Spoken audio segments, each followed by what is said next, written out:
విశాఖలో railway zone ఏర్పాటు చేస్తామంటూ రాష్ట్ర విభజన నేపథ్యంలో ఏపీకి కేంద్రం ఇచ్చిన హామీ ఇప్పటి వరకు నెరవేరలేదు. అదే సమయంలో రోజుకో కొత్త ప్రతిపాదన, కొత్త సాకులు తెరపైకి వస్తూనే ఉన్నాయి. గత వైసీపీ సర్కార్ రైల్వే జోన్ కు సరైన భూమి కేటాయించడం లేదని సాకులు చెప్తూ కాలం గడిపేసిన రైల్వే శాఖ ఇప్పుడు మరో షాక్ ఇచ్చింది.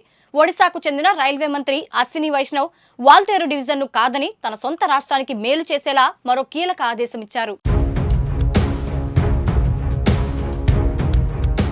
విశాఖ కేంద్రంగా దక్షిణ కోస్తా రైల్వే జోన్ ఏర్పాటు కోసం గతంలో కేంద్రం ఇచ్చిన హామీని అమలు చేసే క్రమంలో పిల్లి మొగ్గలు వేస్తూనే ఉంది. ముఖ్యంగా సాంకేతిక కారణాలను సాకుగా చూపుతూ ఎప్పటికప్పుడు విశాఖ రైల్వే జోన్ కు షాకులు ఇస్తూనే ఉంది. వాల్తేరు డివిజన్ తో కూడిన దక్షిణ కోస్తా రైల్వే జోన్ ను ప్రజలు కోరుకుంటుంటే దాన్ని కాదని రాయగడ డివిజన్ ను బలోపేతం చేసుకుంటోంది. తద్వారా వాల్తేరు డివిజన్ ను బలహీనపరిచే పనులు తెరచాటున సాగిస్తోంది.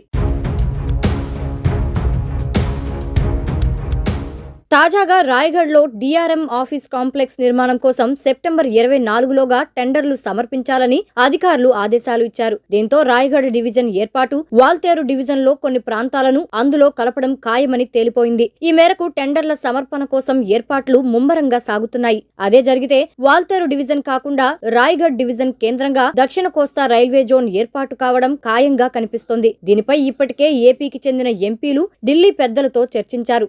ఏపీని కాదని రైల్వే మంత్రి రాష్ట్రం ఒడిశాకు మేలు చేసే విధంగా అధికారులు పావులు కదుపుతుండడం చర్చనీయాంశమవుతోంది.